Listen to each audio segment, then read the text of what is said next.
আসসালামু আলাইকুম দর্শক, কেমন আছেন আপনারা? আশা করি সবাই ভালো আছেন এবং সুস্থ আছেন। ডিপিআরসিতে আপনাদের সকলকে স্বাগতম।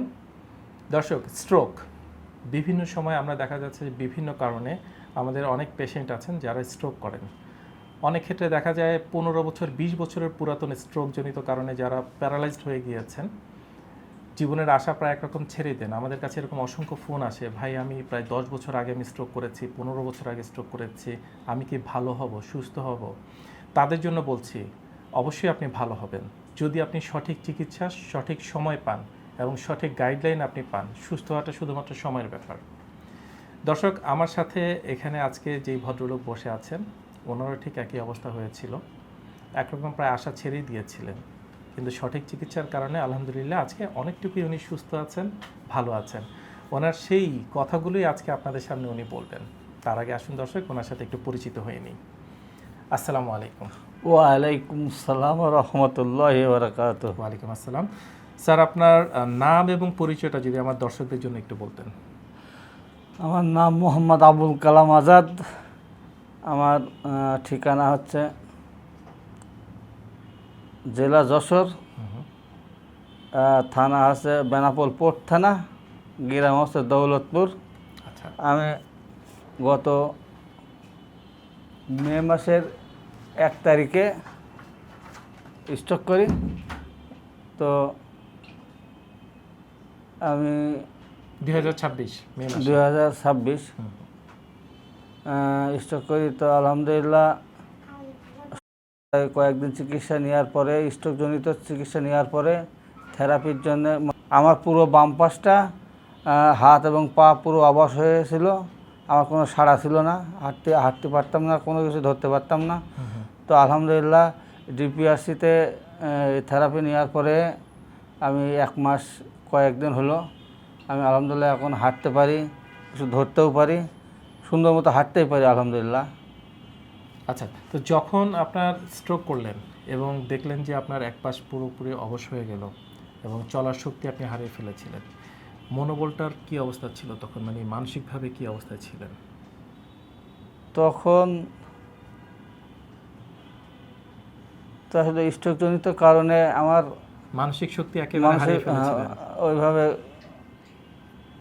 ছিল না আর কি। আপনি কি ভেবেছিলেন কখনো যে আবারও ঠিক এমন করে আপনি নিজের পায়ে উঠে দাঁড়াতে পারবেন, হাঁটতে পারবেন নিচে নিচে? আমাদের ডিপিআরসি সম্পর্কে আগেও আমাদের ধারণা ছিল, তখন একটা ভরসার জায়গা ছিল, ভরসা ছিল যে আলহামদুলিল্লাহ চিকিৎসা নিলে যে আমরা সুস্থ হব ইনশাআল্লাহ। তো আলহামদুলিল্লাহ আল্লাহ পাকের রহমতে, মেহরবানি, দয়ায় 1 মাস কয়েকদিনের চিকিৎসায় আমি আবার মোটামুটি একটা সুস্থতার দিকে আসছি। হাঁটতে পারি এবং হাতে ধরতেও পারি, হাত নাড়াইতে পারি আলহামদুলিল্লাহ। স্যার, আমাদের দেশে এবং দেশের বাইরে এরকম অসংখ্য মানুষ আছেন, অনেক মা আছেন, বাবা আছেন যারা দীর্ঘদিন যাবৎ এই ধরনের সমস্যায় ভুগছেন। আমাদের অসংখ্য মানুষ এখন প্রতিনিয়তই অসুস্থ হচ্ছে। বয়স কম বেশি কোনো না, যে কোনো বয়সেই মানুষ স্ট্রোক করতে পারে, হচ্ছে। কিন্তু না জানার কারণে, সঠিক চিকিৎসা না জানার কারণে মানুষ পঙ্গুত্ব বরণ করে তারা বেডে থেকে থেকে দেখা যাচ্ছে একটা সময় তারা মৃত্যুবরণ করতেছে। তো সঠিক চিকিৎসা হলে আলহামদুলিল্লাহ সুস্থ হওয়া সম্ভব, কিন্তু সঠিক চিকিৎসাটা হইতে হবে আর কি।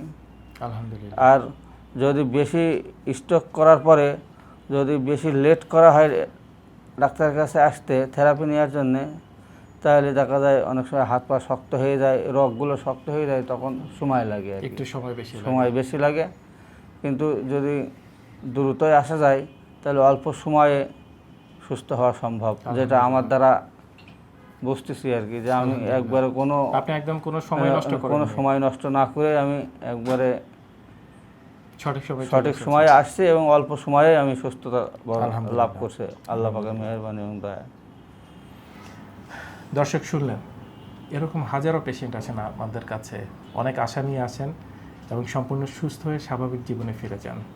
আমরাও আশা করব স্ট্রোক কখনো পথের বাধা হয়ে দাঁড়াবে না, সুস্থতার পথে, স্বাভাবিক জীবনের পথে কখনো যাতে বাধা হয়ে না দাঁড়াতে পারে। আপনাদের ভিতরে যদি এমন কেউ থাকেন, আপনি অথবা আপনার আত্মীয় স্বজন বা পরিবারের কেউ বা আপনার দূরের কোনো পরিচিত কেউ, তাদেরকে শুধুমাত্র একটি সঠিক তথ্য পৌঁছে দিন, হয়তো তার জীবনটা সারা জীবনের জন্য বদলে যাবে। ভালো থাকবেন, সুস্থ থাকবেন। আসসালামু আলাইকুম। আপনাকে অসংখ্য ধন্যবাদ স্যার। আসসালামু আলাইকুম। ওয়ালাইকুম আসসালাম রহমতুল্লাহ। ডিপিআরস লিমিটেড, আস্থা, বিশ্বাস ও নির্ভরতায় অবিচল।